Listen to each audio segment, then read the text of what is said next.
lectores del Santo Evangelio según San Marcos. En aquel tiempo enseñaba Jesús a la multitud y le decía: cuidado con los escribas. Les encanta pasearse con amplios ropajes y recibir reverencias en las calles. Buscan los asientos de honor en las sinagogas y los primeros puestos en los banquetes. Se echan sobre los bienes de las viudas, haciendo ostentación de largos rezos.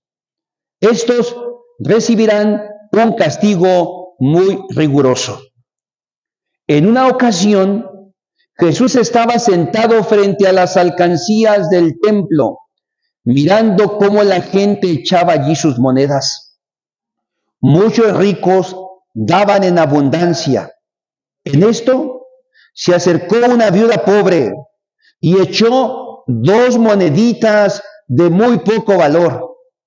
Llamando entonces a sus discípulos, Jesús les dijo: yo les aseguro que esa pobre viuda ha echado en la alcancía más que todos, porque los demás han echado de lo que les sobraba. Pero esta, en su pobreza, ha echado todo lo que tenía para vivir. Palabra del Señor. Gloria a ti, Señor Jesús. Sentados, vamos a reflexionar sobre el Evangelio. Recuerden que tenemos a Benito, que si algo no sabemos contestar, él es el que nos puede ayudar en lo que nosotros no sabemos. Muy bien. Entonces, queridos niños, queridos hermanos, en la primera parte del Evangelio, Jesús va a desenmascarar la conducta de los escribas. En otro Evangelio ya desenmascaró su doctrina. Ahora va a desenmascarar su conducta y dice que su conducta es peligrosa. Por eso Jesús dice: tengan cuidado de los escribas, tengan cuidado. ¿Qué hacen los escribas? Se ponen unas vestiduras así muy llamativas para que la gente los vea. Buscan ocupar los lugares de honor en las sinagogas y los principales puestos en los banquetes. Les encanta que la gente les haga reverencias. ¿Qué pasa con los escribas? Tienen vacío el corazón, tienen vacía el alma. Cuando una persona tiene vacío el corazón y tiene vacía el alma, busca llenarla con muchas cosas. Y ellos buscaban llenar el vacío de su corazón vistiéndose de esa forma. Ellos buscaban llenar el vacío de su corazón con que la gente les hiciera reverencias. Ellos buscaban llenar el vacío de su corazón ocupando los primeros lugares en las sinagogas y en los banquetes. Pero en el fondo es que su corazón estaba ¿cómo? Vacío. Pero así le pasa también a mucha gente hoy. Tiene el corazón vacío, el alma vacía y busca llenarla de muchas cosas. Al final se llena de cosas y el corazón sigue vacío. Muchas de las cosas que adquirimos, muchas de las cosas que compramos, no las adquirimos, no las compramos porque las necesitemos, sino porque tenemos un vacío. Y nos llenamos de cosas y el vacío sigue, ahí sigue. Yo les dije que el corazón tenía un vacío hace tiempo, el corazón tenía un vacío. ¿Y ese vacío tenía forma de qué? De Jesús. De Dios. Entonces el único que puede llenar el vacío, ¿quién es? Jesús. El único que puede llenar el vacío es Dios. No son ustedes acumuladores compulsivos, ¿verdad? No son de los que se llenan de cosas que no necesitan, ¿verdad? Y se miran así unos a otros así. O como que voltean, yo no. Bueno, muchas veces eso sucede porque hay un vacío en el alma y en el corazón. Bueno, esa es la primera parte del Evangelio. En la segunda parte del Evangelio se nos presenta Jesús frente a las alcancías del templo. Jesús está muy atento a lo que pasa ahí y se da cuenta que la gente echa sus monedas y que los ricos echaban en abundancia y que una viuda pobre echó 2 moneditas de muy poco valor. Pero Jesús no ve solo eso. Ve también las intenciones con que lo hace cada uno.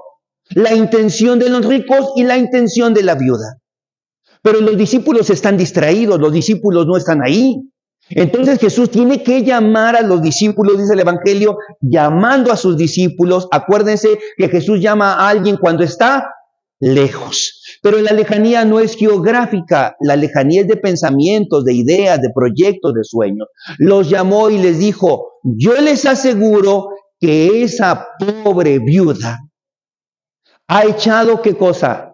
Más que los demás. ¿Ha echado qué? Más que los demás.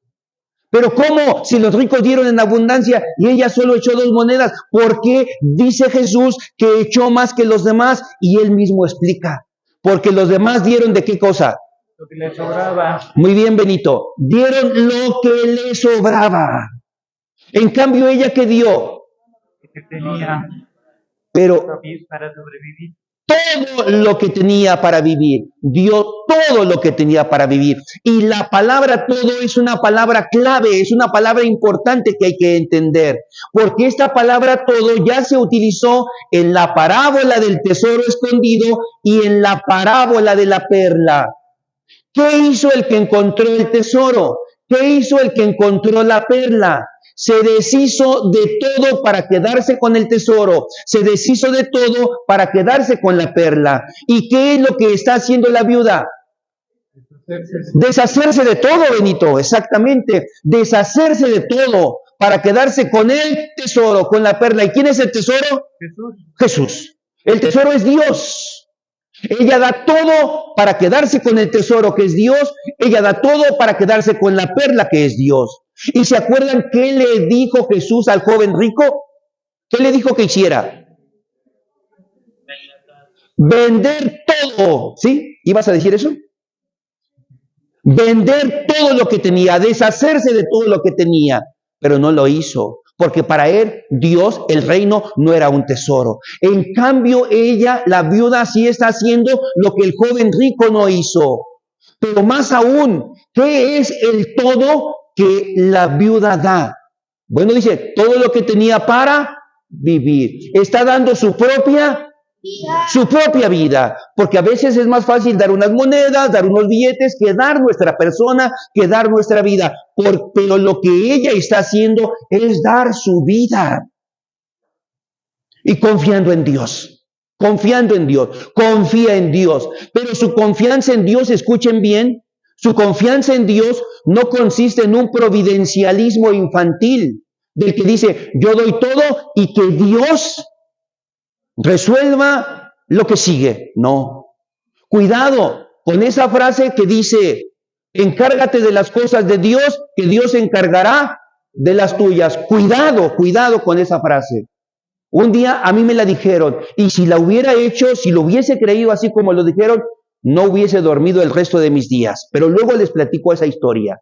Pero no, ¿cuáles son las cosas de Dios? ¿Cuáles son nuestras cosas? ¿No son las mismas cosas de Dios que las nuestras? Bueno, no se trata de un providencialismo infantil. Y para explicar esto, les voy a contar una fábula. Un hombre quería cumplir la voluntad de Dios. Y le dijo a Dios, yo voy a cumplir tu voluntad, lo que tú me pidas, yo lo voy a hacer, sea lo que sea. Lo único que te pido, le dijo a Dios, es que me mandes una señal. Mándame una señal y yo voy a cumplir lo que tú me pidas. Y entonces se fue al bosque, construyó una cabaña, se puso a orar y le dijo a Dios, ahora sí, mándame la señal que yo voy a cumplir todo lo que tú me pidas. Y entonces salió a dar un paseo por el bosque. ¿Y saben qué encontró? ¿Saben qué encontró? Un lobo. Se encontró con un lobo. Pero no le dio miedo ese lobo. ¿Saben por qué no le dio miedo ese lobo? Porque Dios estaba con él. Porque Dios estaba con él. No, porque el lobo no tenía manos. No tenía manos, entonces no le dio miedo. No le dio miedo porque no tenía manos. Pero no le llamó solo la atención que el lobo no tenía manos, sino le llamó la atención que a pesar de que no tenía manos, estaba bien alimentado. Y dijo, ¿Cómo puede este lobo estar tan bien alimentado si no tiene manos para cazar? Dijo, seguro aquí está la señal de Dios. Voy a esconderme por aquí para ver qué pasa. Y se puso detrás de unos arbustos. De repente, ¿saben quién llegó? ¿No saben? Jesús, no. No. Dios tampoco, no. Llegó un león. A ver, háganle como león. Eso, así. Llegó un león. ¿Y saben qué traía ese león? ¿No? No, no traía hambre, no. No. No. No, traía un pedazo de carne. ¿Y saben qué hizo el león con ese pedazo de carne? ¿Se la comió delante del lobo para hacerlo sufrir más? No. Se la dio al lobo. Y entonces el lobo se comió la carne que le trajo el león. Y entonces el hombre dijo, ya descubrí la señal de Dios, ya sé lo que Dios quiere que yo haga. Lo que Dios quiere que yo haga es que no desconfíe de Él, porque si Él alimentó al lobo, también me va a alimentar a mí. Y si Dios mandó a alguien que le trajera de comer al lobo, también Dios va a mandar a alguien que me traiga de comer. Así dijo. Y se regresó a su cabaña. Y en su cabaña se puso a rezar. Que el rosario, todos los misterios, que todas las novenas, que un montón de coronillas y todo eso, esperando que Dios le mandara a alguien que le llevara de comer. Pero acabó el día y ¿qué creen? No llegó nadie. Pero él decía, no debo desconfiar de Dios, no debo desconfiar de su providencia, debo tener fe. Y si Dios alimentó al lobo, me va a alimentar también a mí. Y pasó el segundo día y ¿qué creen? ¿Que sí Dios le mandó de comida? ¿Creen que Dios le haya mandado a alguien que le llevara de comer? Pero él decía, no puedo desconfiar de la providencia. Y seguía con sus rosarios, y seguía con sus novenas, y seguía con sus coronillas. 4 días, 5 días, 6 días, y ya estaba muriéndose de hambre. 7 días, bueno, vamos a dejarle en 7 días. 7 días y ya estaba a punto de morirse de hambre. Y ahora sí, ¿quién creen que apareció? ¿El león? No. Dios. Apareció Dios y le dijo el hombre, ya sabía que no me fallarías. ¿Verdad que me traes de comer? Le dijo. ¿Y qué creen que le contestó Dios? Que no. No. ¿Pero cómo que no? Si la señal era muy clara. Tú mandaste a alguien que le llevara de comer al lobo. Tú mandarías a alguien que me trajera de comer a mí. Y le dijo Dios, eso fue lo que tú entendiste. Eso fue lo que tú quisiste entender. Pero eso no fue lo que yo te quise enseñar. Y entonces, ¿qué es lo que tú querías? ¿Saben qué le dijo Dios? Que tú fueras como el león, no como el lobo. Yo te pedí que fueras como el león, no como él. ¿Y cuántos estarán como el lobo en el mundo? ¿Y en la iglesia? ¿Y en el mundo cuántos serán como el león? ¿Y en la iglesia cuántos serán como el león? ¿Pero qué nos pide? ¿Que seamos como el lobo o que seamos como el león? Claro, por eso yo les decía que no se trata de un providencialismo infantil. Yo me encargo de dar esto y que Dios resuelva mis problemas y que Dios resuelva mis asuntos y yo me dedico a rezar nada más. No. ¿Y que resuelva mi vida? No. Para que yo resuelva mi vida, ¿qué me dio Dios? Para poder resolver mi vida, ¿qué me dio Dios? Me dio manos, ¿qué más me dio? Entendimiento, Benito, ya lo dijo Benito. Entendimiento, pensamiento, inteligencia, cerebro, para que yo pueda resolver mi vida y mis problemas. Pero hay que confiar en Dios, en ese Dios que ya me capacitó y me llenó de dones, de talentos y de cualidades para poder enfrentar la vida. Pero hay que confiar en Dios. Lo que la viuda hace es confiar plenamente en Dios, pero no con un providencialismo infantil, sino entregando su vida, sabiendo que su vida es para construir un verdadero mundo de hermanos. Pues pidámosle a Jesús hoy que nos ayude a nosotros también, no a entregar nuestras cosas, no, a entregar nuestra persona para que este mundo se convierta en un verdadero mundo de hermanos. Que así sea. Amén.